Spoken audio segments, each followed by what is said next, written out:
The alarm klaxon screamed through the orbital defense station Perseus as Commander Elsa Chen stared at the impossible readout on her holographic display. A ship, an Earth ship, had just dropped out of quantum space at the edge of the solar system. The vessel's transponder identified it as the UESS Prometheus, a colony ship that had vanished without a trace 73 years ago.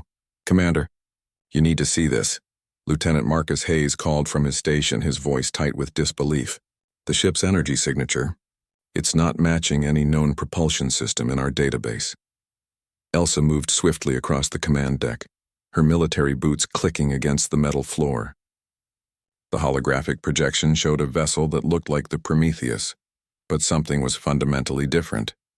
The hull shimmered with an ethereal blue luminescence that pulsed in rhythmic waves, and the engineering section had been completely redesigned with geometric patterns that seemed to fold in on themselves. "Get me Admiral Constantine," Elsa ordered, "and prep a boarding team. I want answers."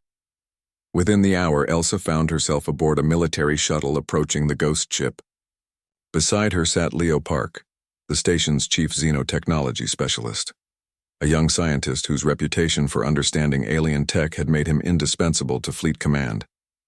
His dark eyes were glued to his tablet, analyzing the strange energy readings. "Commander," Leo said quietly, "whatever powered this ship's return, it's generating 0.78 petawatts.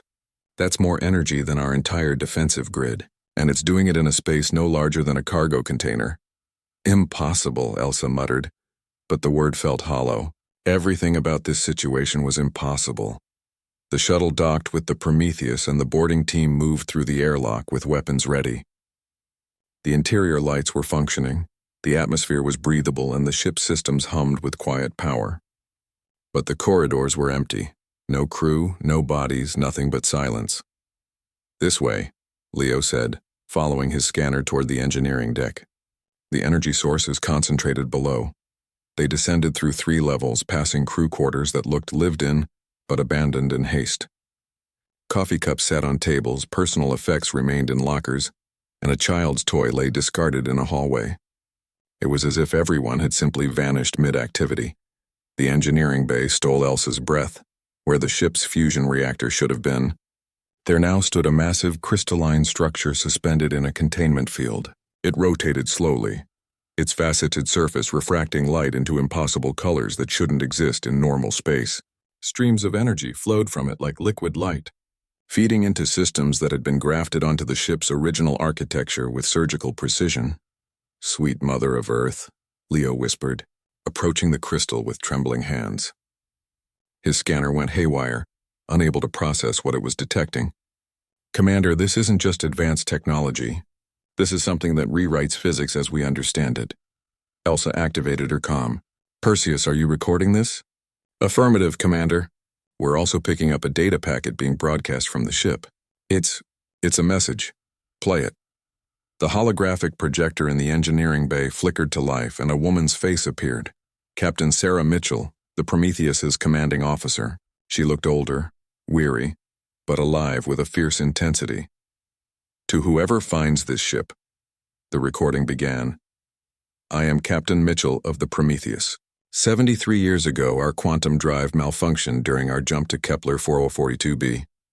We were thrown across the galaxy, stranded 300,000 light years from Earth with no way home."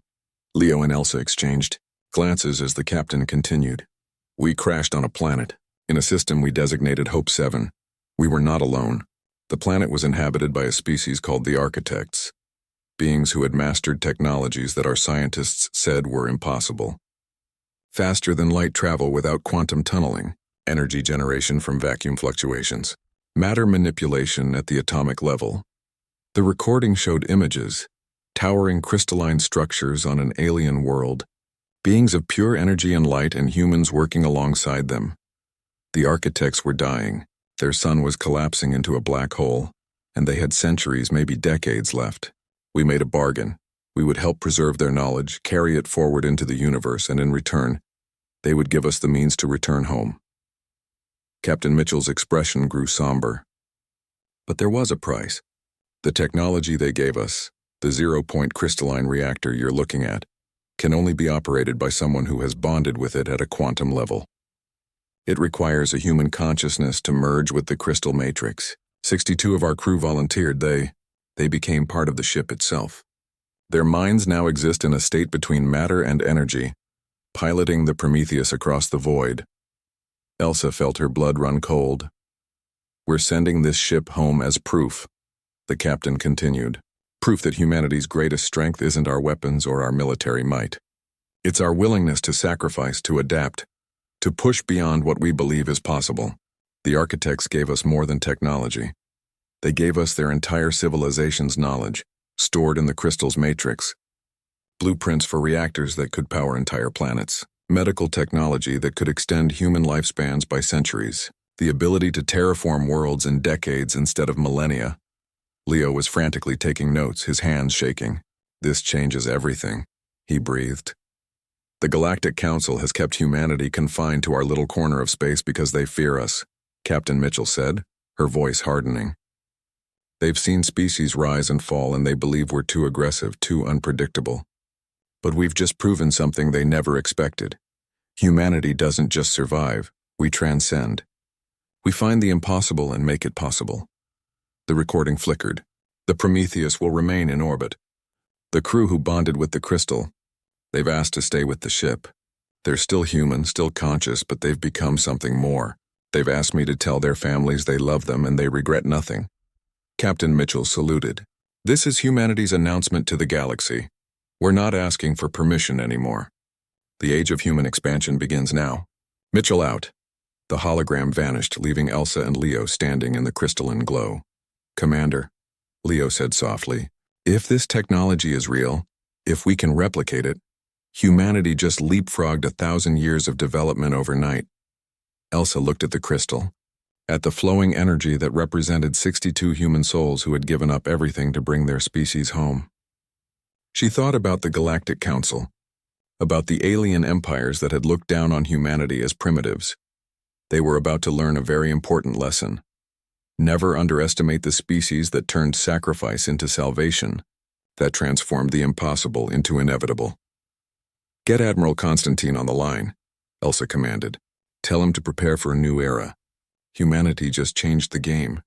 As the crystal pulsed with otherworldly light, Elsa could have sworn she felt something. A whisper of consciousness, a touch of minds that were human yet something infinitely more. They were watching. They were waiting, and they were proud and